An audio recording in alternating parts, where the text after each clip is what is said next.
My name is Hannah Reed, I'm 28, and the last thing my mother ever called me in public was a defect. She said it at my sister's wedding, in a stone ballroom full of 200 guests, while I stood there holding a champagne glass I never asked for. Why is this defect here?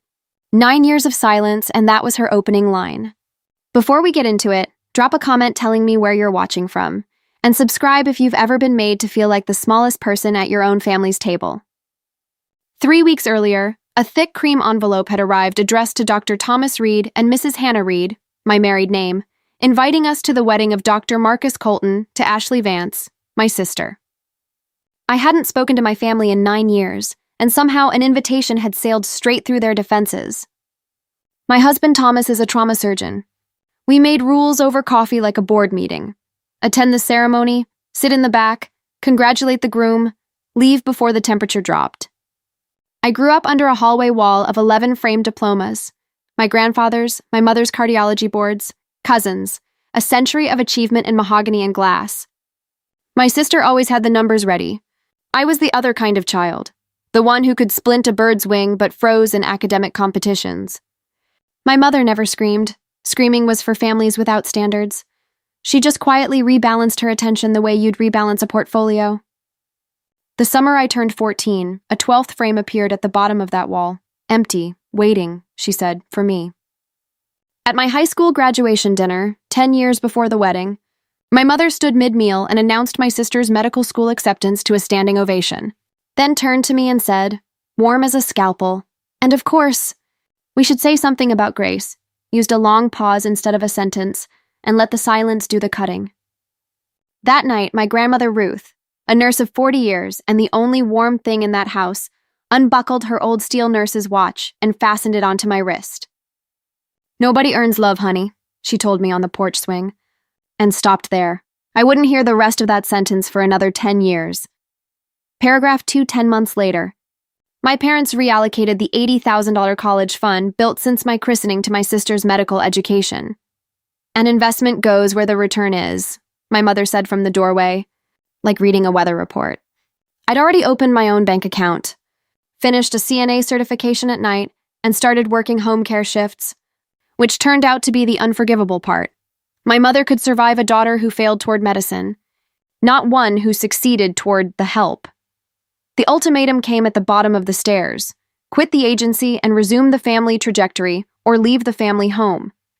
I packed in 40 minutes, 2 trash bags, my certification folder, Ruth's watch on my wrist. At the door, my mother said I was choosing to be nobody. I told her I was choosing to be somebody she didn't get to grade.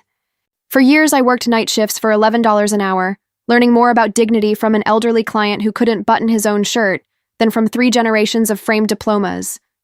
Then my grandmother Ruth had a stroke, and I found out 2 days late because no one in my family called me. By the time I drove 2.5 hours to the hospice, I wasn't on the visitor list. My own mother controlled it. 11 days later, Ruth died, and I learned about the funeral after it was over, from a neighbor. A week before the stroke, she'd left me a voicemail, 41 seconds long. I got 12 seconds in, heard her say, "And I need you to hear this, honey, because nobody ever told your mother," and my thumb hit stop, a reflex I'd repeat for the next 5 years, never once letting it finish. 6 months after losing Ruth, I took $12,000 in savings, rented a 2-room office, and started my own home care agency. I called it Brightwater. My hiring policy was 1 sentence: hire the ones who show up. 5 years later, it had grown to hundreds of caregivers across 3 states, and I had a title I still can't say without hearing my 19-year-old self laugh: founder and president. Paragraph 3-1 Tuesday. A hospital called about a difficult patient nobody else would take, and the trauma surgeon on the line, Dr. Thomas Reed, 32, senior trauma surgeon, asked if my company was as good as its reputation or just newer than everyone else's. I said both. We argued about discharge protocols for 20 minutes. I won twice. He noticed my grandmother's watch and asked whose it had been. Nobody in 8 years had asked. Coffee turned into 2 years of the calmest thing that had ever happened to me. He knew the whole inventory, the trash bags, the missed funeral, before he proposed. We married in his mother's backyard with 30 guests. But 2 weeks before that wedding, I mailed an invitation to my parents' house anyway. 13 days later, it came back, Not marked return to sender, but opened, read, resealed in a fresh envelope in my mother's surgical handwriting, with one line added in blue ink on the back. Don't embarrass yourself. I kept it anyway, in a cedar box beside Ruth's old watch band. And every December after that, I still mailed my parents a plain Christmas card, signed simply with my name, never answered, never returned. Some part of me was still standing at the bottom of that wall, holding my achievements up toward the empty frame, waiting for someone to hang one. 2 years ago, the hospital where Thomas worked asked me to sponsor a new geriatric medicine fellowship. My only condition wasn't naming rights for myself. It would be called the Ruth Chase Fellowship, after my grandmother, and my own name would appear nowhere, no plaque, no press release. The first fellow selected that spring, a young internist with good hands and better manners, wrote a thank you letter through the foundation without knowing who I was. His name was Marcus Colton. I funded a stranger's future and told no one, and that stranger sent me a wedding invitation months later, because he was marrying my sister. Paragraph 4 at the reception. Seated at table 2 under an engraved place card that read, Dr. and Mrs. Reed, I watched my mother read the seating chart and, for one delicious half-second, lose control of her own face. She had no idea who my husband was, and couldn't ask without revealing she'd never once wondered about me in 9 years. My sister cornered me in a stone hallway, panicked, and when I asked what story she'd told her new husband's family about me, she said flatly, There is no story. You don't exist. As far as they know, I'm an only child. Her hands were shaking, not wedding jitters shaking, but the shaking of someone defending a lie stacked on top of another lie.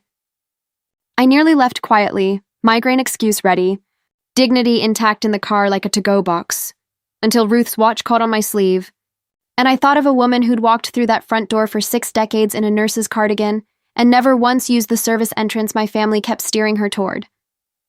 We stayed.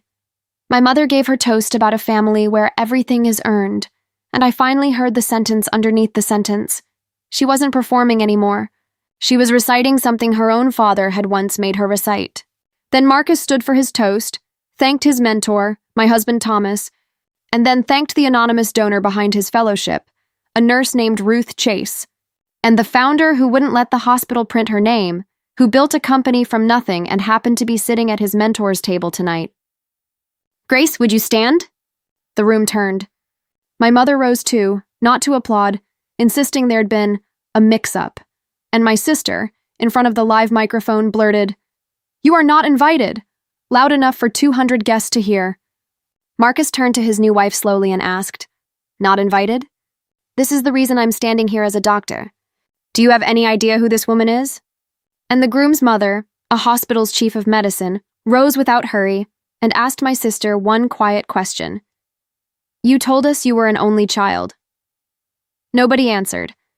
That was the answer. Paragraph 5, my mother caught me alone afterward, dropped every ounce of her performance for the first time in 9 years, and made her final offer, low and urgent. Come back inside. Let the family say we'd always been quietly close. Come home for holidays. And the frame gets filled. You finally earned your place. Her hands were trembling, the tremor she'd hidden all evening. For a moment the armor cracked, and she told me the truth about her own father, who'd made her recite her class rank at that same table every Sunday until she left for college. I gave you a family that keeps score because it's the only kind I was ever given. And it worked. Look at your sister. We both heard it land over a marriage that was, at that exact moment, quietly falling apart in the next room. I didn't take the deal. I told the groom's mother only what was true and necessary, that I'd been born into that family, that I was told love had to be earned, and that I'd stopped earning it 9 years ago, and left the rest for my sister to explain in her own time, because mercy, it turns out, is the only kind of revenge that leaves your hands clean. Then I told my mother no. The frame stays empty. I built my own wall, and walked out through the front doors with my husband, spine straight. On the terrace afterward, for the first time in 5 years, I let my grandmother's voicemail play all the way to the end. Nobody earns love, honey. Love is the thing they can't bill you for.